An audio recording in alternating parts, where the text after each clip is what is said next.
Queen of rice कहे जाने वाले बासमती चावल की भारत में इस वक्त 45 किस्में हैं, जिसमें से करीब 47% क्षेत्र पर एक ही वैरायटी का कब्जा है। इसका नाम है पूसा बासमती 1121। जाहिर है इसमें ऐसा कुछ तो होगा जिसकी वजह से खाने और उगाने वाले दिलों पर राज कर रही है। स्वाद और खुशबू से भरपूर ये दुनिया का सबसे लंबा चावल है, इसीलिए चावल में सबसे ज्यादा एक्सपोर्ट इसी का होता है। इसका बिना पका चावल 9 mm और पकने के बाद 15 से 22 mm तक हो जाता है। इस वीडियो में जानें इसके बनने की पूरी कहानी। जब मैंने 1968 में मार्च 1968 में ज्वाइन किया, वहाँ पर एक अनुसंधान सहायक रिसर्च असिस्टेंट के पद पर IRI में जी। और वो उन दिनों वहाँ के डायरेक्टर होते थे और राइस का प्रोग्राम वही देख रहे थे।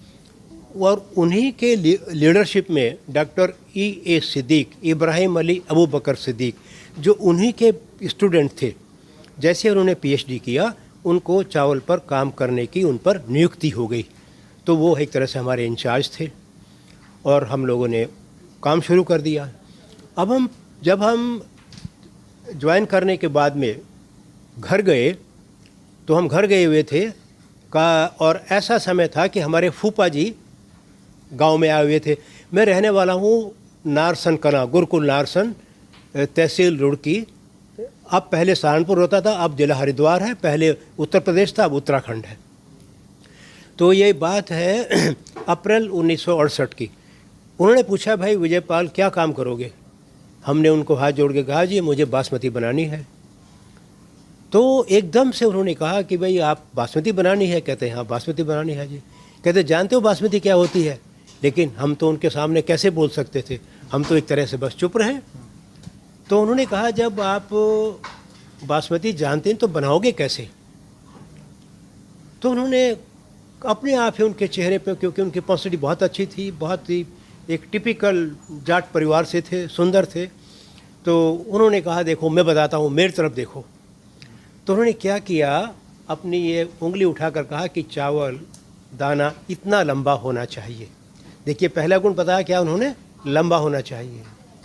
और फिर क्या कहा उन्होंने कि यदि आज ओम प्रकाश जी के घर में बासमती बन रही है, इनके आस पड़ोस में पता लगे कि भाई आज इनके यहाँ बासमती बन रही है, पूरे मोहल्ले में पता लग गया कि हाँ बासमती बन रही है। देखिए दूसरा गुण बताया उन्होंने कि उसमें अच्छी सुगंध होनी चाहिए।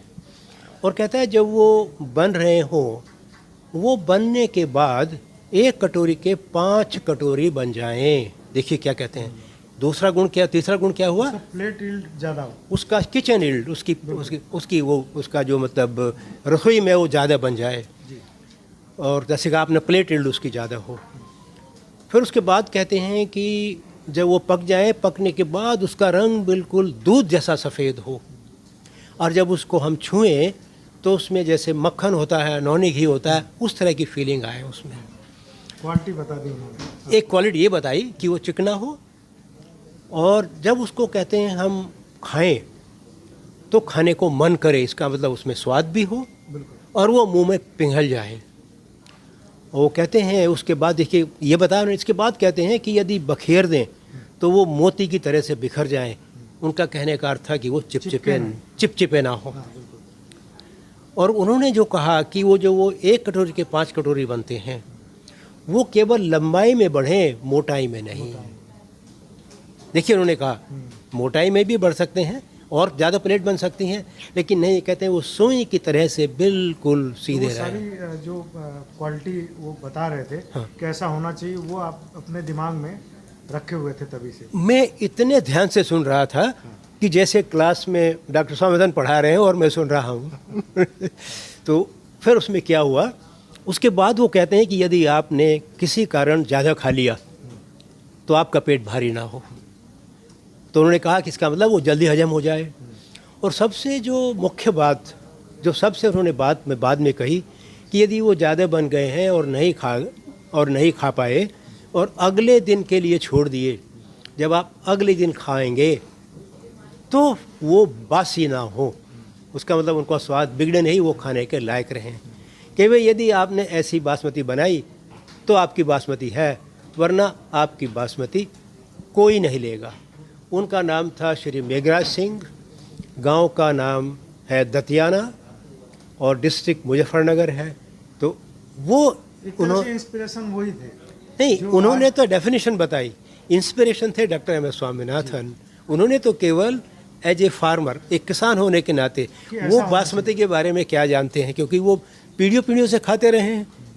क्योंकि वो तो आपने इस पर काम कब शुरू किया? ये तो कहानी रही कि यहाँ से सारी चीजें आई, तभी शुरू हो गया 1968 IRA मिशन। कब काम शुरू हुआ? वो तभी शुरू हुआ, 1968 में शुरू हो गया था। 1968 में शुरू हो चुका था। तो 1121, हाँ, अब बता देखिए, क्योंकि 1121 से पहले की भी सबको, इंडस्ट्री को भी, किसानों को भी जानना बहुत ज़रूरी है, क्योंकि ये एक ऐसा मुख्य प्रोग्राम है जो हमारी जो नए किसान की पीढ़ी है, जब वो उसको सुनेगी वो उससे बहुत कुछ सीखेगी, और उससे सीखने के बाद वो कुछ और आगे बढ़ेगी। तो देखिए, अब हम आपको थोड़ा सुनने वाली बात है जो सभी श्रोताओं के लिए बड़ी उपयोगी है। यदि हम बासमती 370 के दाने की लंबाई, चौड़ाई और मोटाई देखें तो श्रोताओं को लगेगा कि मैंने तो पढ़ाना शुरू कर दिया, लेकिन नहीं, ये सुनना बहुत ज़रूरी है, क्योंकि हर चावल, खुशबू वाला चावल बासमती नहीं हो सकता, लेकिन बासमती चावल का खुशबू होना ज़रूरी है। तो देखिए उसमें क्या था, जब हम चावल का छिलका उतारते हैं, उसका चावल का फिर चावल बना लेते हैं, धान का चावल बन जाता है, तो उसकी लंबाई होती है, उसकी चौड़ाई होती है, उसकी मोटाई होती है। जो सबसे पहली किस्म मैंने आपको बताया बासमती 370, चावल कुटने के बाद उसकी जो लंबाई थी वो थी 6.89 मिलीमीटर, 6.89 मिलीमीटर, और उसकी जो वो चौड़ाई थी वो थी अबाउट 1.7 मिलीमीटर।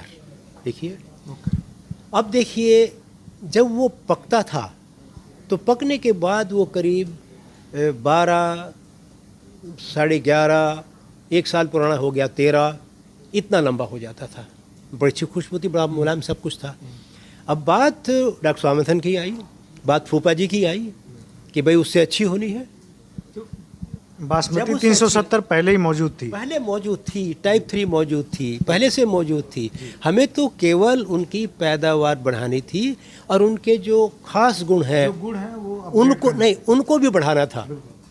उसका स्वाद और एरोमा तो रखना था, लेकिन दाने की लंबाई, दाने की पकाई वो भी बढ़ानी थी साथ साथ में। जो कहते हैं कि बासमती जो 1 है उससे पहले ही 370 थी, 1933 में थी, 1933 में बासमती 370, हाँ, रिकॉर्ड्स में आ गई थी।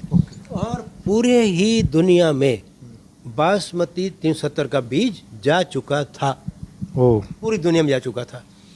इवन मैं तो यहाँ तक का कहूँगा कि केरला के गवर्नर होते थे, उनका नाम शायद AP जैन या कुछ जैन था, वो सहारनपुर के रहने वाले थे। वो जहाज़ के द्वारा बासमती का बीज केरला में ले गए, उन्होंने वहाँ लगवाई, लेकिन वो चल नहीं पाई क्योंकि गिर गई।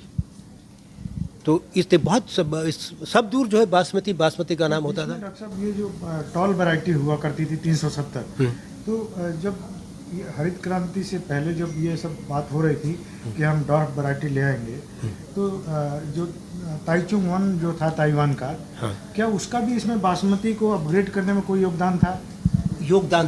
ताइचुंग 1 का, ताइचुंग नेटिव 1, जी बिल्कुल, ताइचुंग नेटिव 1, उसका इसमें योगदान था, क्योंकि जो उसकी बोनापन है वो वहीं से आया है, उसका बोनापन वहीं से आया है।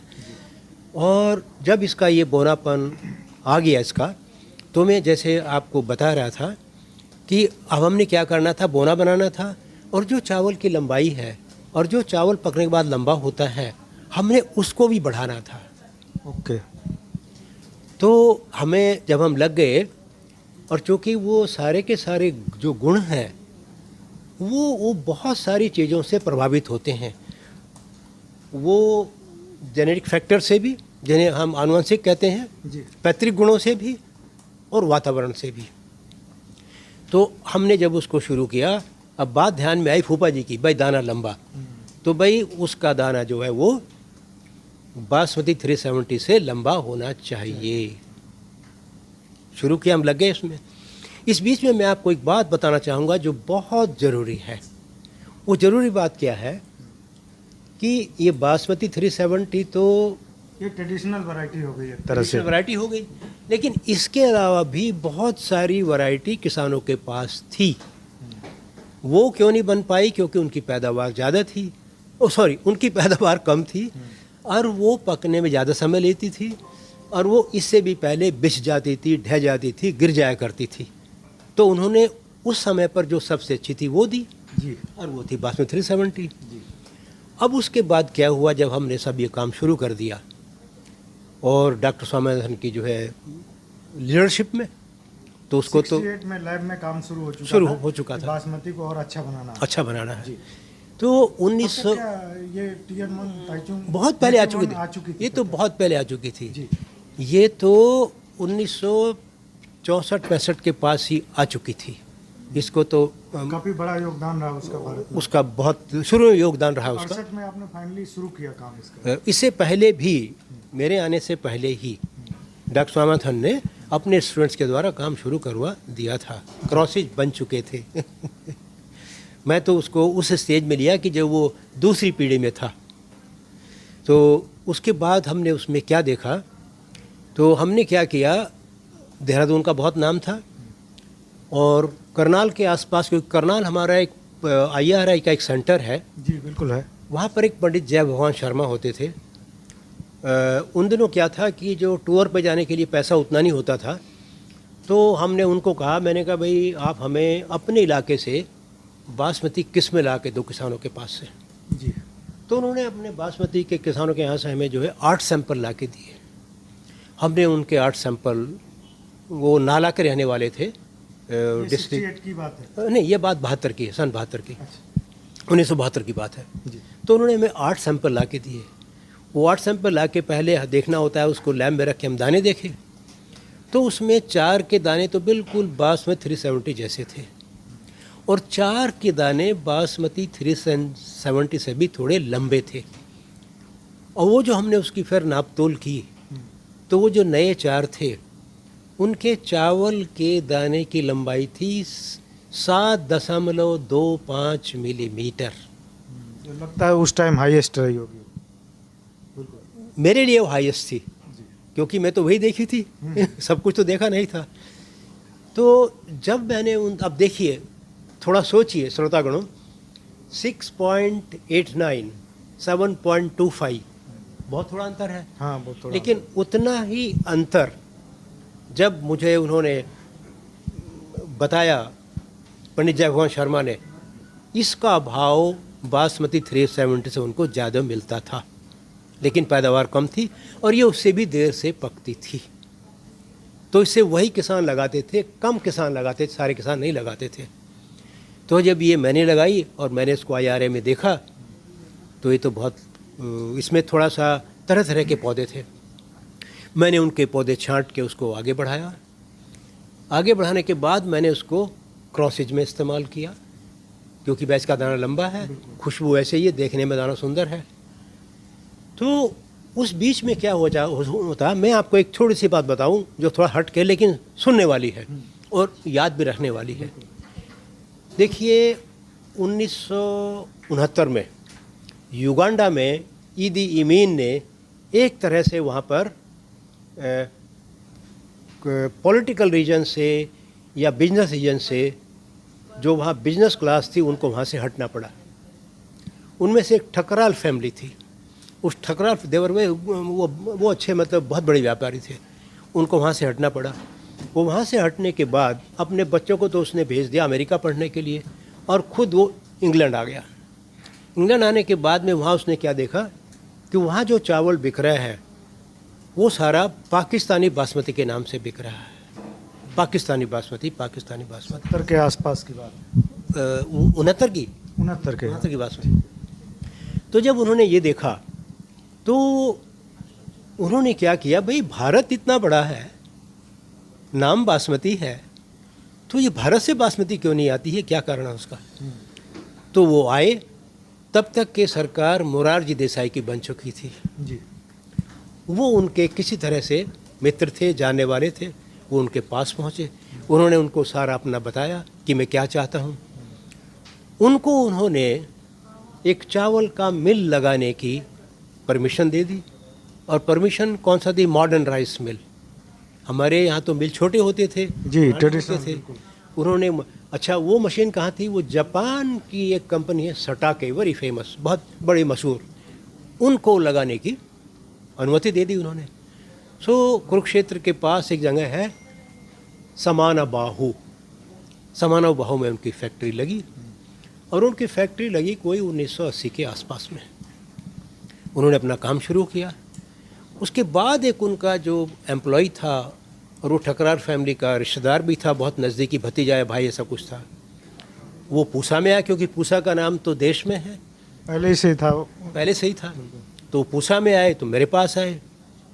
वो आए दिसंबर 1983 में। तो उन्होंने कहा जी हम बासमती की किस्म चाहते हैं, और वो किस्म चाहते हैं जो हमारा चावल बढ़िया हो जाए और हमारा व्यापार अच्छा हो सके। तब तक आप लोग तो पहले से कर ही रहे। हम तो कर ही रहे थे, लेकिन हमें कोई सफलता नहीं मिली थी। 83 तक एक गुण आए तो दूसरा ना आए, दूसरा आए तो तीसरा ना आए, चौथा ना आए, और चौथा आए तो कम आए।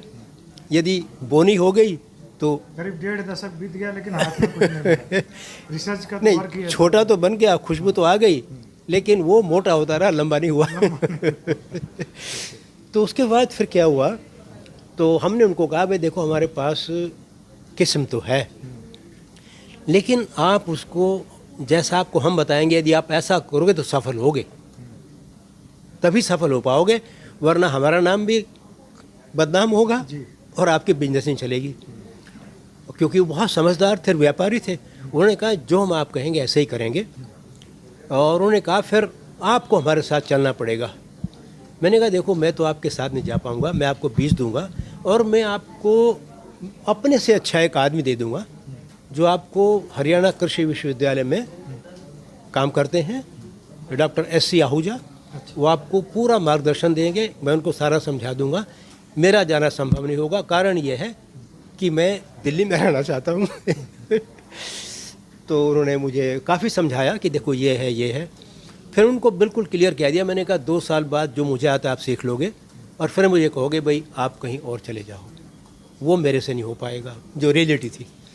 तो मैंने उनको बीज दिया, केवल मैं उनको 3 किलो बीज दिया, और 3 किलो बीज दे के ये कहा कि आपके अपने किसान होंगे, डॉक्टर SC आहूजा की देखरेख पे लगेगा, वो बीज आप सारा खरीदोगे, वो बीज वो धान सारा बीज में जाएगा, उसको फिर लगाओगे देखरेख में, फिर उसे प्रोक्योर करोगे, फिर उसका चावल बनाओगे, एजिंग करोगे, उसकी मतलब उसको रखोगे, स्टोर करोगे, उसके बाद भेजोगे, तब कुछ बात बनेगी, ऐसे नहीं होगी।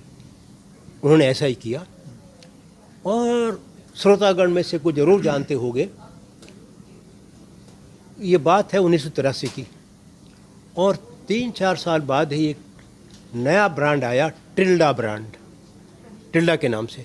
जब वो टिल्डा ब्रांड राइस का, बासमती राइस का जो सबसे पहला जो ब्रांड आया वो टिल्डा ब्रांड आया। और जो टिल्डा ठकराल फैमिली का उनके चावल का नाम था यूनाइटेड राइस लैंड। चावल के मिल का नाम था यूनाइटेड राइस लैंड, और उन सज्जन का नाम था श्री अजय धनेशा। तो उन्होंने इसको किया और वो चला गया। जैसे ही वो बाज़ार में गया, क्योंकि वो बासमती जो है, मैं उसका नाम दिया करनाल लोकल, क्योंकि कोई नाम नहीं था तो करनाल से है, मैंने नाम करनाल लोकल दे दिया। लेकिन उसको बासमती की वैरायटी का स्टेटस नहीं मिला था, वो सिस्टम के द्वारा रिलीज नहीं हुई थी, उसको ऑफिशियल फैमिली अपने हिसाब से बिजनेस फैमिली करवा रही थी, कोई सरकारी सिस्टम में नहीं था, सरकारी सिस्टम में नहीं था, लेकिन उन्होंने कराया उसको। और वो इतना पॉपुलर हो गया कि पाकिस्तान धीरे धीरे पाकिस्तान का बाजार उसने लेना शुरू कर दिया। अब देखिए हमारे पास 2 बात आई। एक तो हमारे पास क्या आया कि भाई देखो बासमती 370 से बढ़िया करनाल लोकल है। करनाल लोकल की जो लंबाई है वो 7.25 मिलीमीटर है, तो हमें तो उससे अच्छी लंबाई देनी है। 370 को मात दे गया वो। मात दे गया। अब हमने मात देनी है करनाल लोकल को। जब हमने करनाल लोकल को मात देनी है तो हमने, ईश्वर कृपा हुई, टीम वर्क था, हमने फिर बनाई पूसा बासमती 1। ये रिलीज हुई 83 में नहीं 1989। ओके, काफी उसके बाद टाइम लगा। 83 में तो उनको दिया, वो चला। उसके बाद में जो है क्या हुआ कि वो 1989 में बनी और उसका नाम रखा गया पूसा बासमती 1। उसमें इसकी गुण क्या, खासियत क्या थी? हाँ, सबसे पहले तो दाना इसका करनाल लोकल से लंबा था।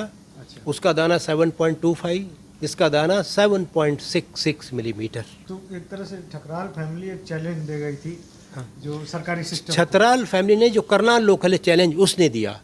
ठकराल फैमिली का ही बनवाया हुआ था ना। नहीं, बनवा तो किसान का था, हमने तो उनको बीज दिया। उन्होंने तो केवल उसको उगाया, उगाने के बाद उसका बीज बनाया, चावल बनाया, किसानों को दिया। वैरायटी तो किसानों की थी, IRA के द्वारा गई। वो उसने करनाल लोकल ने चैलेंज दिया आप लोगों को एक तरह से। हमें नहीं दिया इससे चैलेंज, अच्छा करना। चैलेंज दिया मार्केट को कि मार्केट में बासमती 370 से बढ़िया आ गया है। अगर ये वीडियो आपको पसंद आया है तो इसे लाइक ज़रूर करें। अगर चैनल अभी तक सब्सक्राइब नहीं किया है तो कर लें और नोटिफिकेशन पाने के लिए बेल आइकन भी दबा दें।